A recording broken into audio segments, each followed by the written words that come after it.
What's up mga kahunting? Welcome sa aming vlog na Barkadas Hunters. Ngayon ay manguhuli kami ng labuyo, siling bato-bato at pugo. Halika kayo, samahan nyo kami sa aming vlog. Let's go!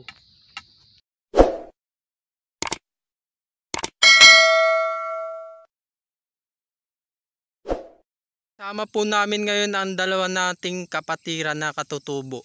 Sila ay katutubong Aita Ambala dito sa lugar ng Bataan. At ngayon kasama ko rin po ang aking kuya na kasama sa pagpanguhuli o paninilo. Halika kayo guys, samahan nyo kami.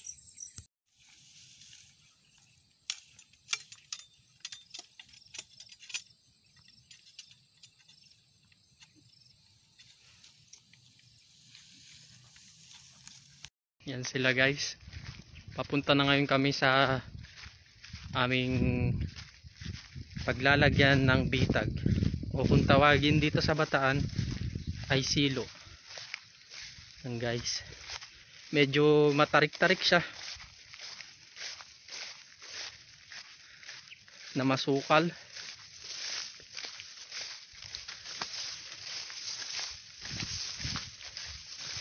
Yan guys, medyo masukal siya, medyo masukal. Ang bilis nila.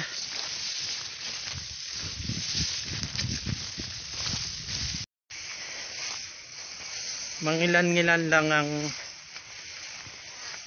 mga katutubo rito, pero sa parte ng Pampanga ang pinakamaraming katutubo. Sila ang mga kapatid nating Aita. Guys, malapit na tayo mga kahunting. Magubat-gubat dito guys.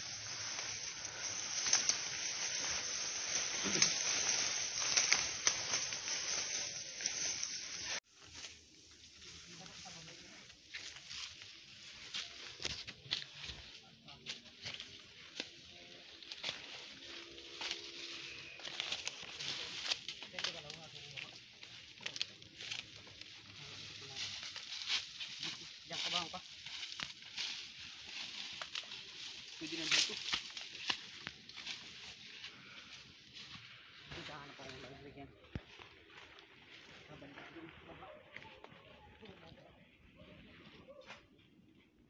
Yan, naghiwa-hiwalay na kami mga kahunting. Yung isa na kasama namin pumunta dun sa baba. Yung kuya ko naman dito sa may kaliwa.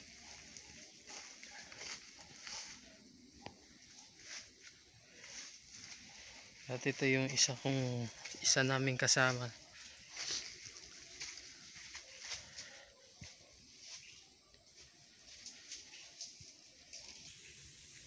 Yan na mga kahunting. Kinakabit niya na yung silo.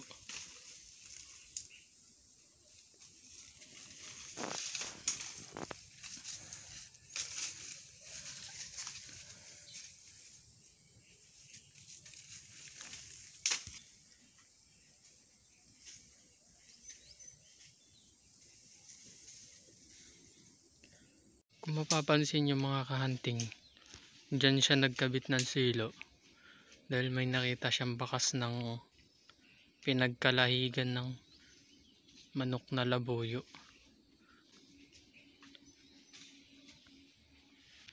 Inuumpisan niya na ang kanyang pagkakabit ng silo. Yung isa naman nandun sa baba.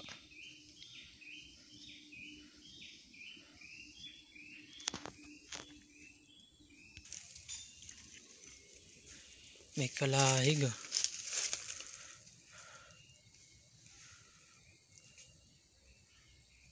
Bago pa lang yan. Tamang-tama to bukas. bukas sa madaling araw. Ayun ang mga kahunting, iba-iba sila ng klase ng paggawa ng silo o bitag.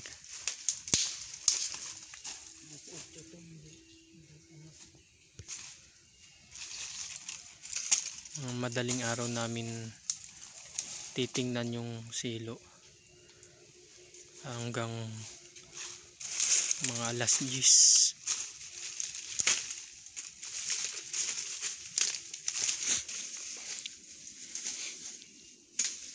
Ayan guys, binabakuran niya na.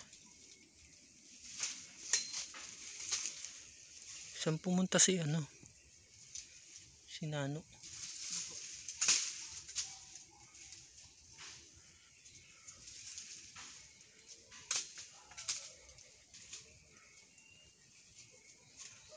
Binabakuran guys para walang kawala. Ang ganda ng ng kalahig ng manok na labuyo. Dito talaga naglalagi sila. Magubat pa to guys. Talaga marami pang wild chicken dito, o labuyo kung tawagin.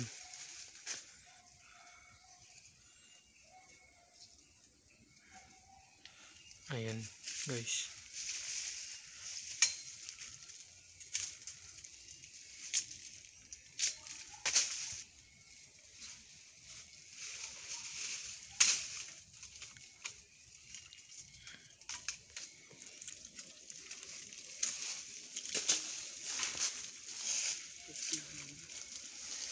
Ha? Ano?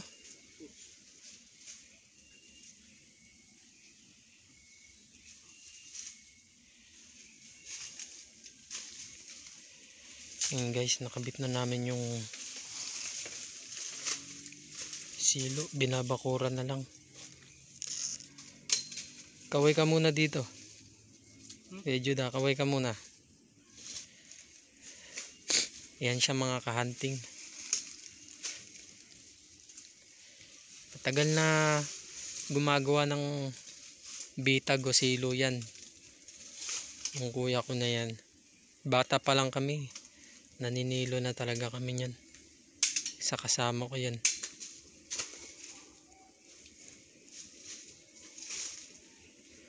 Ito yung hilig namin, manilo sa gubat.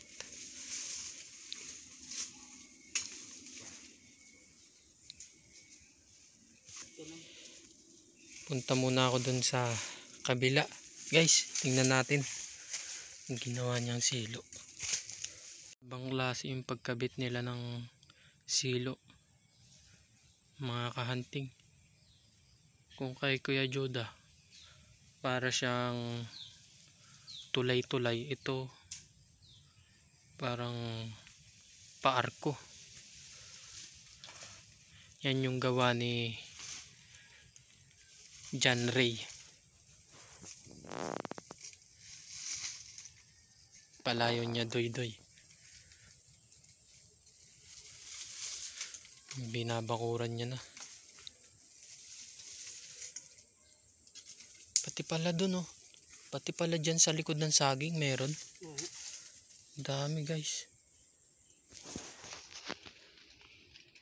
Ang dami mga kahunting. Daming box ng labuyo.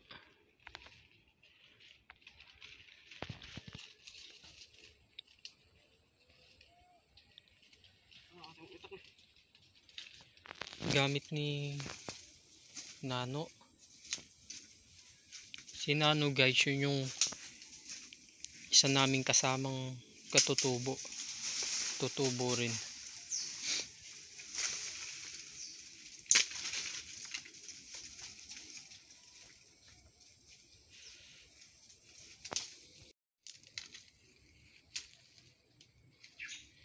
Yun guys, binabakuran niya na.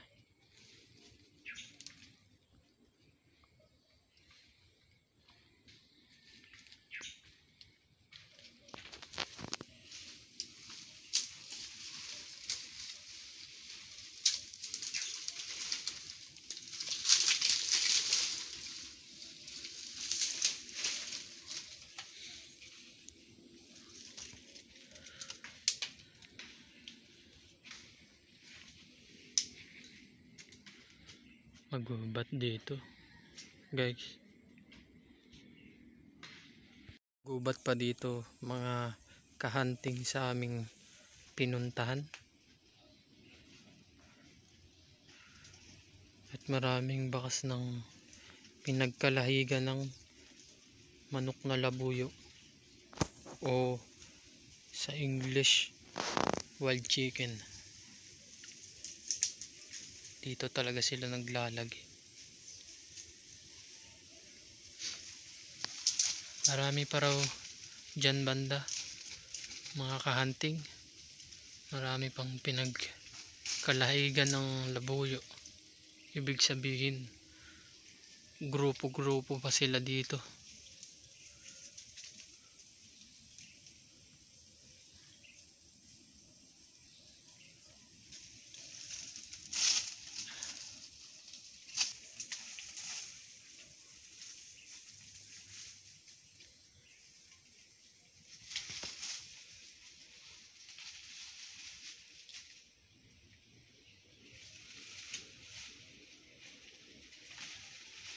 Ayan mga kahunting, binakuran na niya ang kanyang lalagyan ng silo.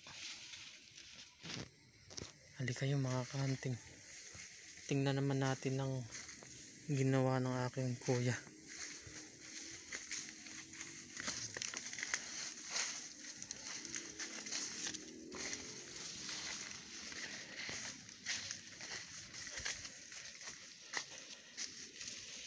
Medyo bangin to mga kahunting.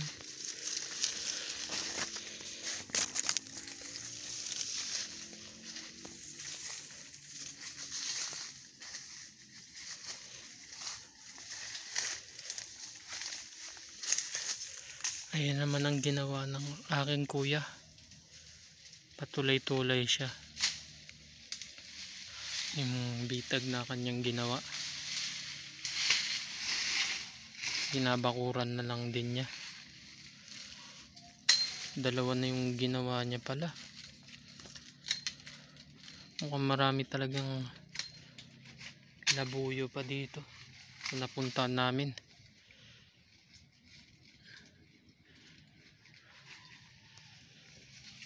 Kita nyo naman oh, dikit-dikit mga kahunting. Talagang magkakasama sila grupo-grupo.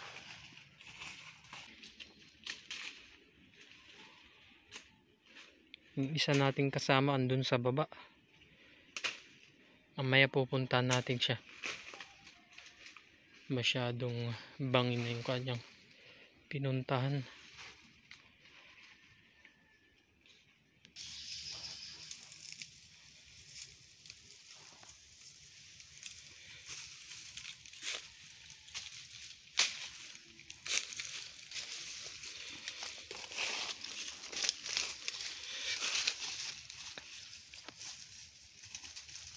Oh, tatlo pala yan. Tatlo pala mga kahunting. Parang dun sa lugar na napwestuhan ni John Ray. Marami ring kalahig. Grupo-grupo talaga sila.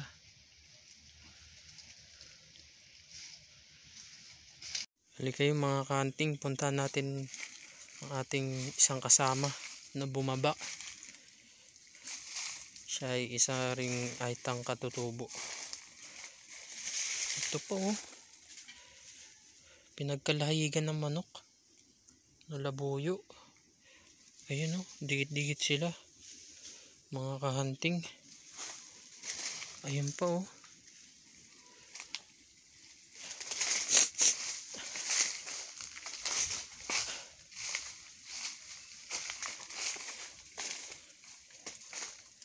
Sa nating kasamang katutubo, siya si Nano. Nano, tingin ka naman dito. Yun siya mga kahunting. Iba-iba silang klase ng paggawa oh, ng silo, bitag.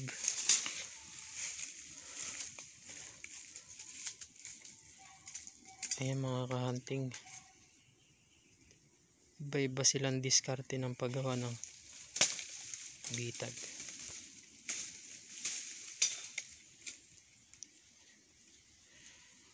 Papansin nyo mga kahunting, talagang dikit-dikit talaga yung kalahig ng labuyo.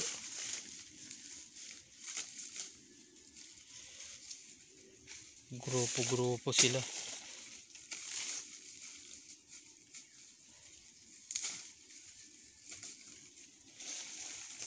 Hindi lang nag-iisa, magkakasama sila. Yun guys, binabakuran na. Nabakuran niya na yung kanyang silo. Huling silo niya yan na gagawin. Yun yung pang-apat niya. Ito yung tatlo guys. Tatlong hilera yan guys.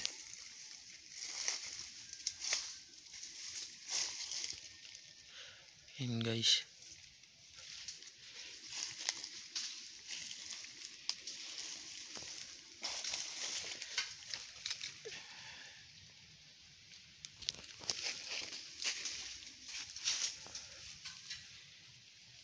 Yan mga kahunting.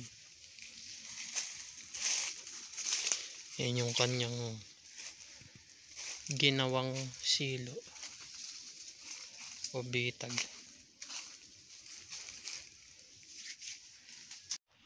Guys, punta naman natin ang ating kasama na si John Ray o Doy Doy. Palayaw niya Doy Doy. And iuumang niya na ang kanyang silo. O kung tawagin sa Tagalog ay ikakasa. Umang ikakasa. Ikakasa niya na ang kanyang pambitag.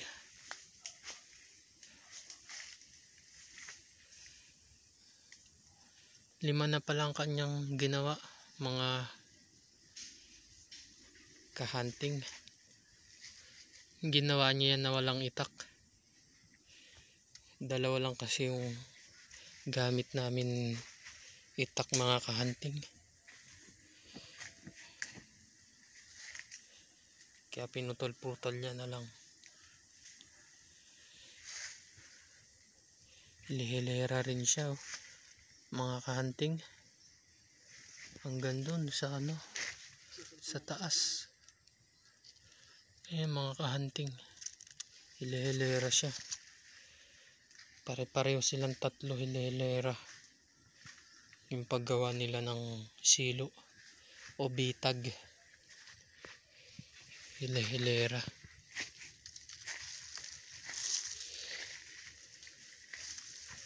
Doy, baka makalimutan mo yung cellphone mo dito ah. Ayan mga kahunting.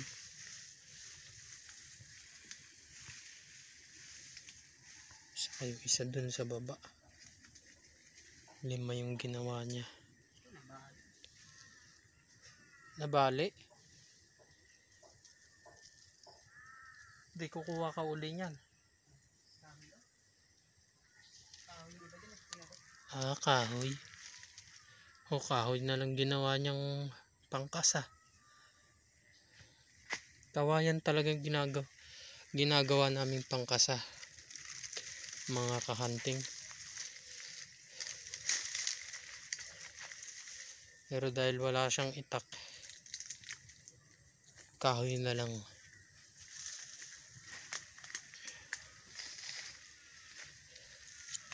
Ayan mga kahunting.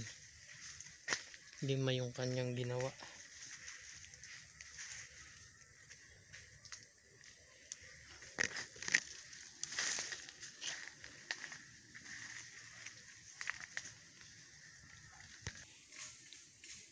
Ayan po mga kahunting. Kami po mga kahunting, magbabarkada po kami. Parang hindi na ibang tao tinuturing namin sa dalawa namin kasamang katutubo. Ito po talagang libangan namin. Manilo. Pag kung hindi Manilo, magtatanim. Habang hindi kami naninilo, nagtatanim naman kami mga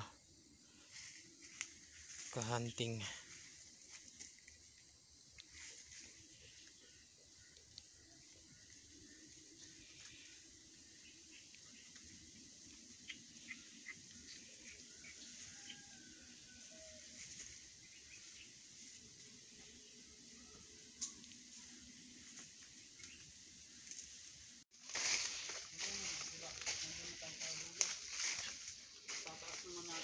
Tapos na silang dalawa mga kahunting. Pagtaas natin, ibababa naman natin. Pag ganun siya, pati. Pag ganun, dito diretso pag ganun. Tataas, pagbabaw, pag ganun. Pagpakulog. Kasi ito eh. Pag ganun dapat yun. Dapat haba, dapat pag ganun. Talagang hilera sila, no? Hilera. Ilan?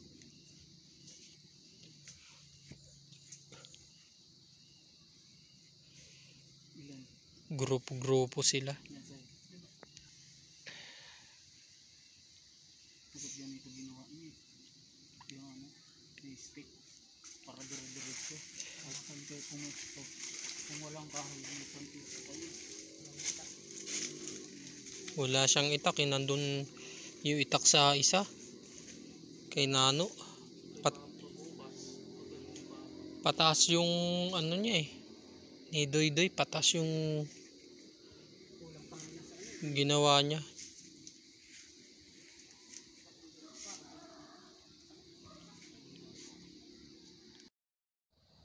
Yun mga kahunting, tapos na kami gumawa ng aming silo o bitag.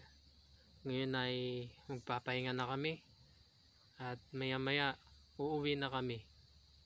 Bukas ng madaling araw hanggang alas 8, alas 10 titingnan na namin ang aming ginawang bitag. Guys, mga kahunting, pauwi na kami ngayon sa aming kubo. Bukas naman uli ng madaling araw hanggang alas 10 titingnan namin ang aming bitag o silo.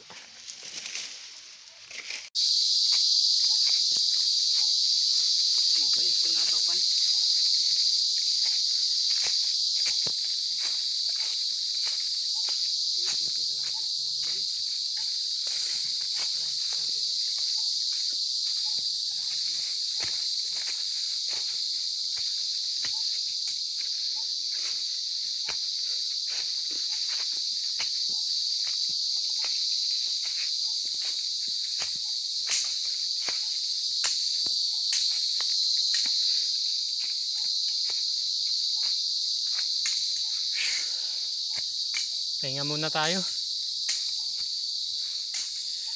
Ayan guys,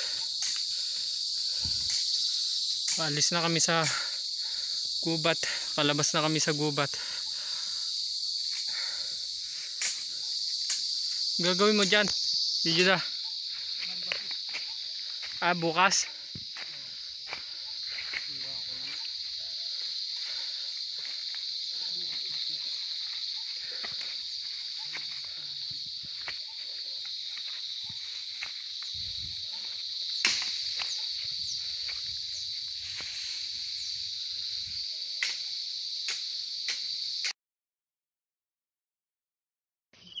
Ayan po, naghahanda na po kami para mamaya.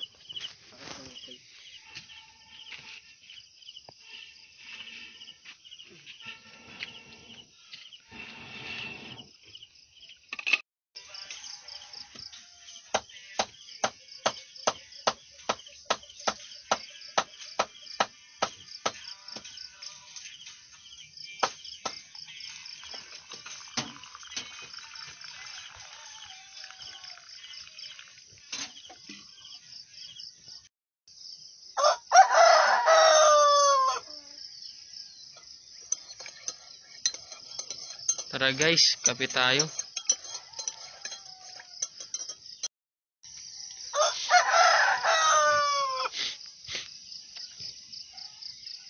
Ayun guys.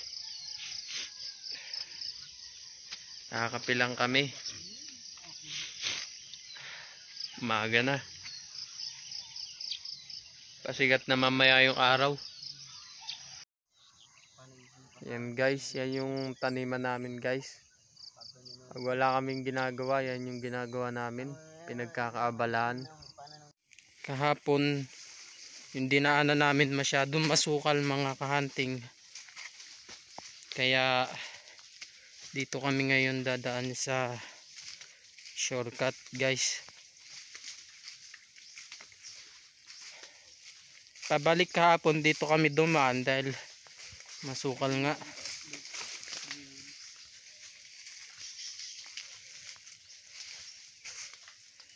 Papunta na ngayon kami sa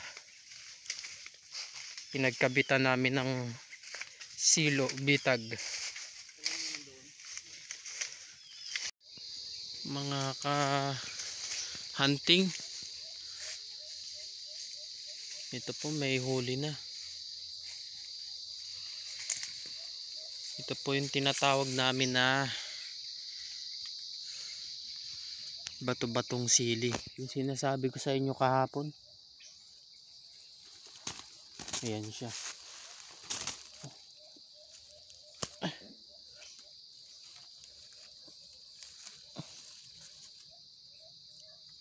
Kaya tinawag siyang bato-batong sili dahil yung kanyang tuka ay parang sili po siya mga kahunting. Na kami mga kahunting, titingnan na namin ang aming silo bitag.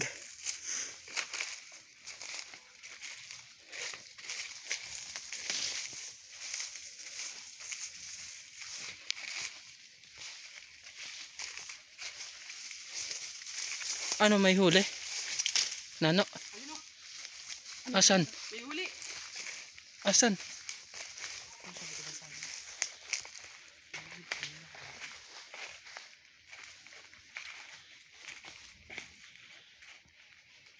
May huli mga kahunting. Ayun nga, may huli. Mabilis, kunin nyo, kunin nyo. Lalaki, tandang. Tandang mga kahunting. Ayos.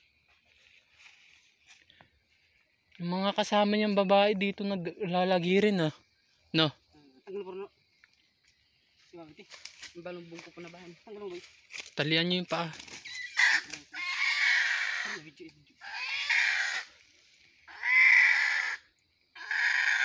Ayan mga kahunting. Nakahuli na kami ng labuyo. Ito yung sinasabi ko sa inyo mga kahunting. Pula ang kanyang mata na may itim. Maliit lang po siya, parang Chinese chicken. Ayos. Malaki-laki yung nahuli namin. Bata pa no. Wala pa siyang ano, ganong saka.